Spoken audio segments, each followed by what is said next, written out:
I am Ken. Hey, Ken. And I'm John. And we're all about tools. Well, it's great. I notice you have something there. I have something here. Picture frame. You notice the difference between the two? Mine is short and fat, and yours is long and thin. You are twisted. Okay. These are actually, I don't even know what they are anymore. These are actually fixture templates. Yes, fixture templates, that's right. correct. I'm getting desperate. And I'll bet you that almost everybody out there has at least one of these hanging on the wall in their shop, and probably 50 of them. But not at home. But not at home. That's Not right, at home. exactly. Okay. These are routing fixtures. And why do you have a routing fixture? Well, in this particular instance, you can route a hole that's smaller than this with a router. The router rides around the inside. You could have had a career in romper room. That's right. I see, Bobby. Okay. Okay. But anyway, really, this is a common item in many woodworking shops, especially for the people who make furniture. That's right. Because you have so many repetitious cuts that you have to make for different pieces of hardware, different handles, different draw fronts. You can tell our guest is from New England. This is a draw front. Draw front. For different draw fronts, different hinges, different inserts, for just all kinds of different applications. That's right. Dadoing, rabbiting. And? I don't know. What? Okay. So anyway, we have, and you can see the amount of stuff sitting out here on the table. This is going to be a pretty intense show. Look at these. We got this from the Smithsonian.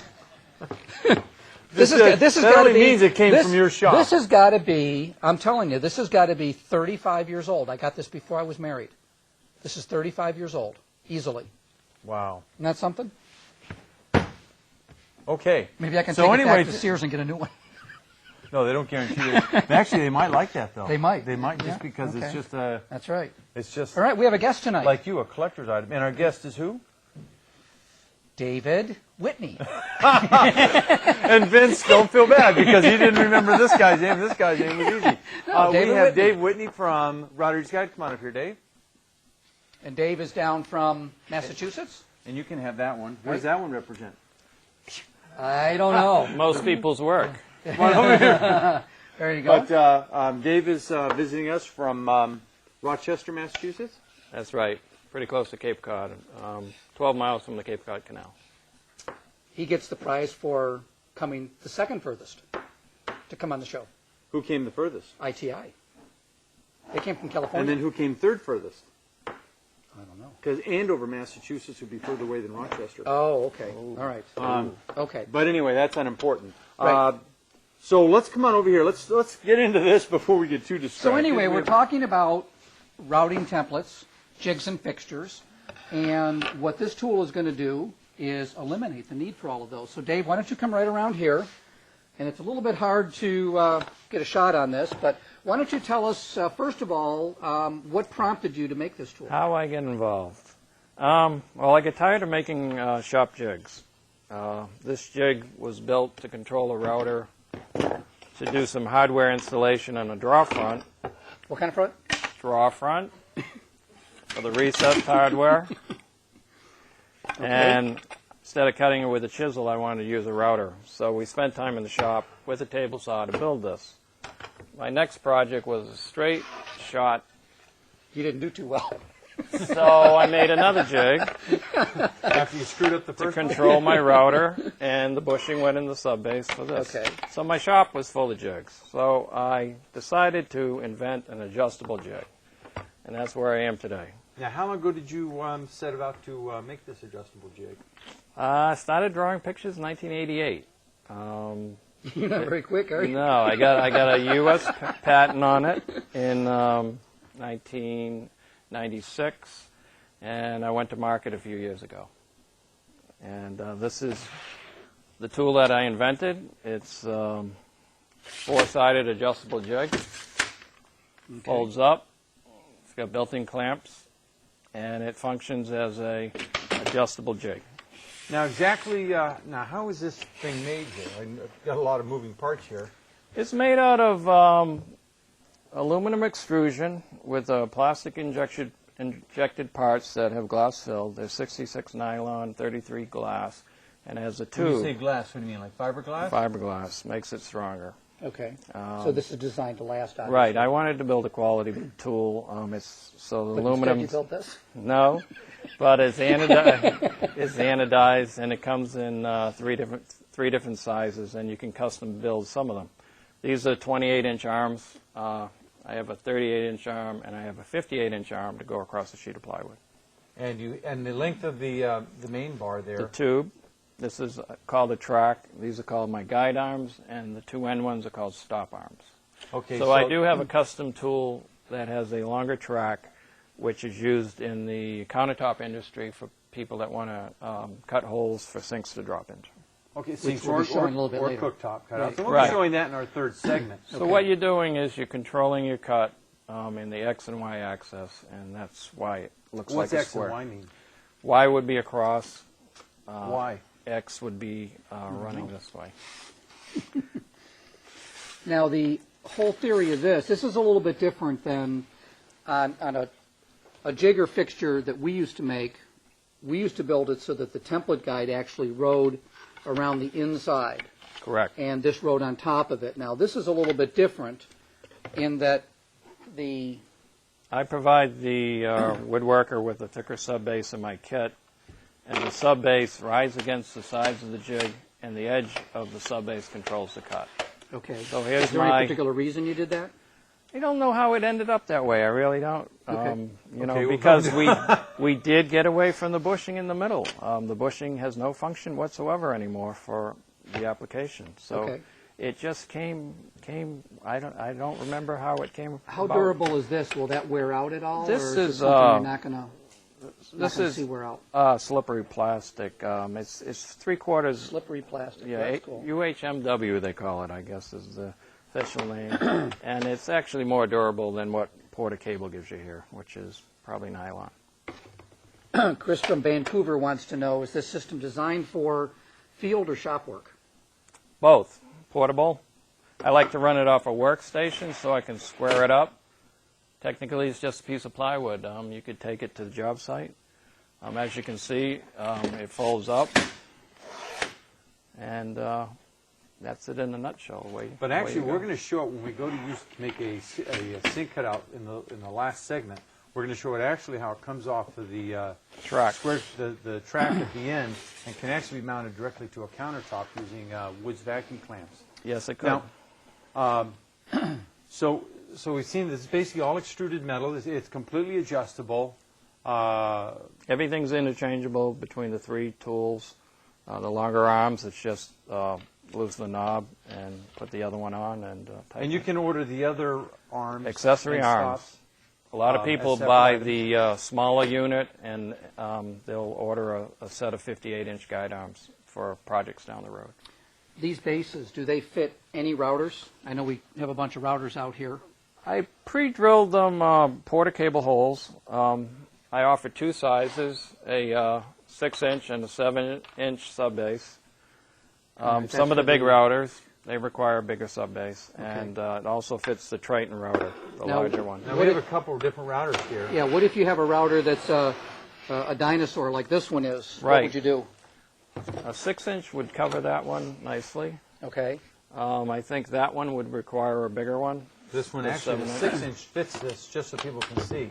It actually fits that perfectly. Yep. But the holes don't match, so what do you do about that? We tackle that project with a centering kit. You tell us which router you're using, and I supply you with a kit, which is a arbor and a wafer. You put the arbor in the collet, Right in here. and you put the wafer We put on the arbor and the arbor. collet on the router. Put the wafer on it, and then it slides right over, centers the router subbase, and I give you in your kit screws that have points, and you put them in the holes. You put the subbase on, you tap it, and lo and behold, it All right, so now, tells you where to You drill. tap it Okay, with more but- than your hand, but you take Sure. that, like right, a but resin back up a mallet. minute. You send, okay, but when you order the tool, they tell you what router they have, so you Yes. know what screws to send. So first of all, it's determined the first question, which subbase, 6 or 7. Okay, Right down the line, then they check off which router it will be installed on, and that will tell me what size screw.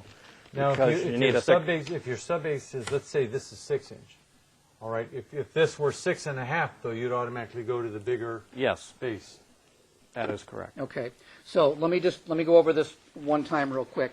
You've got this wafer that fits in the center, Yep. and then you've got a centering pin That goes in the that collet. fits in the collet. Yep. That's sticking up, and then you take the screws that have points on them. You're going to remove the screws out of the router. You're going to insert the screws from the back side until the points stick out. Yes. You're going to drop this over and then whack, Yep. or with a hammer or whatever. Okay. That's going to give you your There's holes. the pin right there that goes All in right. the collet. That's going to give you the mark on the holes, correct? And then Correct. you're going to just pre-drill these and countersink them and go ahead and, You're all set. all right. And there's the threaded pin, so that you would thread right into the base. Oh, okay. It's got the pin right on top. Very good. Okay. And again, you just take a resin mallet probably and just tap it on the points, and that would Yes. scar it, and then drill it out with your drill press. Ideally, yes. Okay. Somebody that didn't have a drill press, obviously, they could maybe drill through a piece of wood, so you could have keep your drill square and run the bit through the wood. Okay. Something like that. So tell us some of the uses of this tool. What can you actually do with this Well, thing? it's I mean, routed. it looks nice. It's but control. You're So going. you're a control freak. Well, yeah. I like to make projects with joints, and joints make a project so much better. too. So, I'm going to use it for dado cuts. What are you talking stop about? dado Boy, cuts. you just slide right by it, didn't you? hey, come on I'm now. going to use it for decorative work. We've got this is fluting work, maybe for the side of a door or walkway in a house or across the mantle. My mortising for hardware, drawer fronts. There's all kinds of things. My hinge butts, if I was going to install some hinges. When I could was use it looking for at that. your website, I noticed that you had 8-foot rails. What would you possibly need 8-foot rails for? A guy called me up and he said, I'm working on a house with, I believe it was 15-foot ceilings, old house obviously, and the door frames were very high. Okay. And he needed to do fluting operation, 80 inches, I believe. Wow. Okay. So I get my arms in 15-foot lengths, so I just cut it to size and we mailed it off to him. Very good. It works great because the router goes in between the rails and you have a stop on both ends and you set it up and away you go. All right. Well, now I don't know. I can't barely stand the excitement. My knees are weak. this is not one of our more exciting tools, guys. No, but I'm but actually, we really. this actually reminded me of Ben Stein. But actually, no, it's actually a great tool. I can see, when I had my shop, like I said, we had to make a fixture for everything, and it was a real pain in the neck. With this thing, you can just set it up very easily. Why don't you show us how this gets set up before we go to break, and then after break, we'll start routing a little bit. Okay. First thing you do is when you order, obviously you get your thicker sub base and you attach it to your router through the Now, process. do you have to we remove just talked the about. original factory base first? Yes. Now, where do you get the screws for that additional length? Or is They that come what in. these are? That's what those are. Okay. Uh-huh. See if you see. So you're already including the screws to Yep, compensate you're all for the set greater up. thickness.